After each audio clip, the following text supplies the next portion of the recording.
Halo Sobat Platform, selamat datang kembali. Pada kesempatan kali ini, kita akan menjelajahi tentang pengenalan instrumen laboratorium yaitu atomika absorpsi spektrometri dan induktively coupled plasma. Oke, tanpa basa-basi lagi, mari kita masuk ke dalam video ini. Instrumen analisis absorpsi atom, AAS, dan induktif kopulasi plasma, ICP, merupakan alat yang sering digunakan untuk mendeteksi logam dalam sampel. Prinsip kerja AAS adalah memanfaatkan sistem pembakaran untuk mengubah unsur logam menjadi keadaan tereksitasi, kemudian mendeteksinya melalui absorpsi atom. Prinsip kerja ICP adalah menggunakan plasma untuk menghasilkan atom atau ion yang kemudian dideteksi melalui spektroskopi emisi atomik. Selanjutnya ialah penggunaan AAS dan ICP. Penggunaan AAS, 1. Persiapkan sampel dan standar kalibrasi. 2. Atur parameter instrumen seperti panjang gelombang, kecepatan aliran gas pembakar, dan arus listrik. 3. Masukkan sampel ke dalam instrumen dan lakukan pengukuran. 4. Analisis hasil pengukuran dan bandingkan dengan standar kalibrasi untuk menentukan konsentrasi unsur logam dalam sampel. Penggunaan ICP. 1. Persiapkan sampel dan standar kalibrasi. 2. Atur parameter instrumen seperti suhu plasma, kecepatan aliran gas pembakar, dan arus listrik. 3. Masukkan sampel ke dalam instrumen dan lakukan pengukuran. 4. Analisis hasil pengukuran dan bandingkan dengan standar kalibrasi untuk menentukan konsentrasi unsur logam dalam sampel. Dalam pengoperasian instrumen ICP, perlu diperhatikan bahwa sampel yang akan dianalisis harus berwujud larutan yang homogen. Selain itu, dalam pengoperasian instrumen ICP, perlu diperhatikan bahwa sampel yang akan dianalisis harus berwujud larutan yang homogen. Selanjutnya komponen atau bagian instrumen AAS dan ICP. Komponen pada instrumen AAS meliputi 1. Sumber cahaya, menghasilkan cahaya yang akan dilewatkan melalui sampel. 2. Monokromator, memisahkan cahaya menjadi panjang gelombang yang berbeda. 3. Sel absorpsi, memiliki celah sempit yang memungkinkan cahaya yang dilewatkan melalui sampel untuk diukur. 4. Sampel, cairan atau padatan yang akan dianalisis. 5. Pembakar, membakar sampel untuk mengubah unsur logam menjadi keadaan tereksitasi. 6. Detektor, mendeteksi cahaya yang dilewatkan melalui sampel dan sel absorpsi.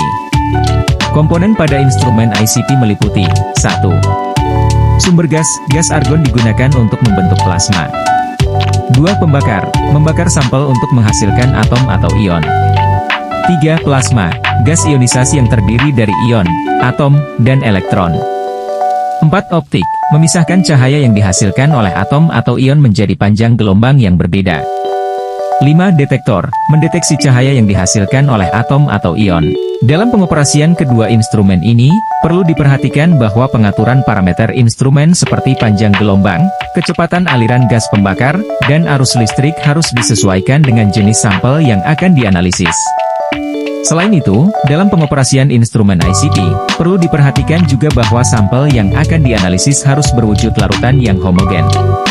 Selanjutnya kalibrasi instrumen AAS dan ICP. Kalibrasi instrumen AAS. 1. Persiapan larutan kalibrasi, persiapkan larutan standar dengan konsentrasi yang diketahui untuk unsur yang akan dianalisis. 2.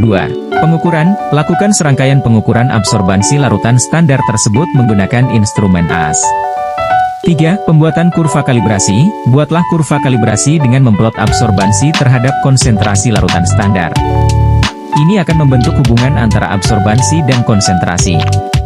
4. Interpolasi, dengan menggunakan kurva kalibrasi, interpolasi dilakukan untuk menentukan konsentrasi unsur dalam sampel berdasarkan absorbansi yang diukur. Kalibrasi instrumen ICP. 1. Persiapan larutan kalibrasi, persiapkan larutan standar dengan konsentrasi yang diketahui untuk unsur yang akan dianalisis. 2. Pengukuran, lakukan serangkaian pengukuran intensitas emisi dari larutan standar tersebut menggunakan instrumen ICP. 3. Pembuatan kurva kalibrasi, buatlah kurva kalibrasi dengan memplot intensitas emisi terhadap konsentrasi larutan standar. Ini akan membentuk hubungan antara intensitas emisi dan konsentrasi. 4. Interpolasi, dengan menggunakan kurva kalibrasi. Interpolasi dilakukan untuk menentukan konsentrasi unsur dalam sampel berdasarkan intensitas emisi yang diukur. Kalibrasi ini penting untuk memastikan bahwa instrumen AAS dan ICP dapat memberikan hasil yang akurat dan dapat diandalkan dalam analisis konsentrasi unsur dalam sampel. Selanjutnya ada troubleshooting instrumen AAS dan ICP. Troubleshooting instrumen AAS. 1. Sinyal rendah. Pastikan bahwa semua komponen instrumen berfungsi dengan baik dan bahwa parameter instrumen seperti panjang gelombang dan kecepatan aliran gas pembakar telah diatur dengan benar. 2. Gangguan spektral. Pastikan bahwa sampel tidak mengandung unsur logam yang dapat mengganggu spektrum unsur yang akan dianalisis. Jika gangguan spektral terjadi, gunakan metode koreksi atau gunakan sel absorpsi yang berbeda.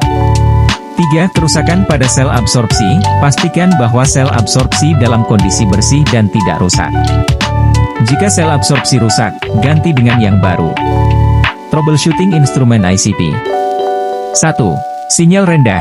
Pastikan bahwa semua komponen instrumen berfungsi dengan baik dan bahwa parameter instrumen seperti suhu plasma dan kecepatan aliran gas pembakar telah diatur dengan benar. 2. Gangguan kimia. Pastikan bahwa sampel tidak mengandung unsur logam yang dapat mengganggu analisis unsur yang akan dianalisis. Jika gangguan kimia terjadi, gunakan metode koreksi atau gunakan teknik prapemrosesan sampel yang tepat. 3. Kerusakan pada detektor. Pastikan bahwa detektor dalam kondisi bersih dan tidak rusak. Jika detektor rusak, ganti dengan yang baru. Troubleshooting instrumen AAS, Atomic Absorption Spectrometry, dan ICP, Inductively Coupled Plasma, melibatkan identifikasi dan penyelesaian masalah yang mungkin terjadi selama pengoperasian instrumen. Berikut ini ialah contoh pembacaan dari hasil analisis instrumen AAS dan ICP. Dalam tabel tersebut, konsentrasi unsur logam dalam sampel dapat dilihat dalam satuan mgl, sementara absorbansi atau intensitas emisi dapat dilihat dalam satuan AU, absorbansi unit, atau X10-6, 10-6. Terakhir terdapat kelebihan dari instrumen AAS dan ICP. Kelebihan instrumen AAS. 1. Batas deteksi, sub-ppm. 2. Keterbatasan unsur logam yang dapat dideteksi. 3. Mudah digunakan. 4. Biaya modal terendah. 5. Kinerja yang baik. 6. Limit deteksi sedang. 7. Kemungkinan gangguan spektral. 8. Instrumen yang ringkas. Kelebihan instrumen ICP. 1. Batas deteksi, Januari 10 ppt, ICP-MS, Januari 10 ppb, ICP-IS. 2. Multi-elemen. 3. Produktivitas tinggi. 4. Sangat ekonomis untuk banyak sampel dan atau unsur logam. 5. Gangguan kimia sedikit. 6. Kemampuan screening yang sangat baik. 7. Dapat menganalisa sampel dengan kadar total padatan terlarut tinggi. 8. Dapat menganalisa sampel padat dan organik. 9. Biaya modal awal yang lebih tinggi. 10. Membutuhkan keterampilan pengembangan metode. 11. Kemungkinan gangguan spektral, tetapi dapat didefinisikan dengan baik. ICP lebih luas cakupan deteksinya dibandingkan dengan AAS, tetapi AAS lebih ekonomis dalam hal biaya modal. ICP memiliki batas deteksi yang lebih baik, lebih multi-elemen, dan lebih produktif untuk analisis logam dalam banyak sampel. Itulah tadi video kita hari ini dalam pengenalan instrumen laboratorium Microplet Rider. Jangan lupa untuk memberikan like jika kalian menikmati video ini, dan bagikan kepada teman-teman kalian. Jika kalian punya pertanyaan atau saran, tinggalkan di kolom komentar di bawah. Terima kasih banyak atas dukungan kalian, sampai jumpa di video berikutnya. Bye-bye.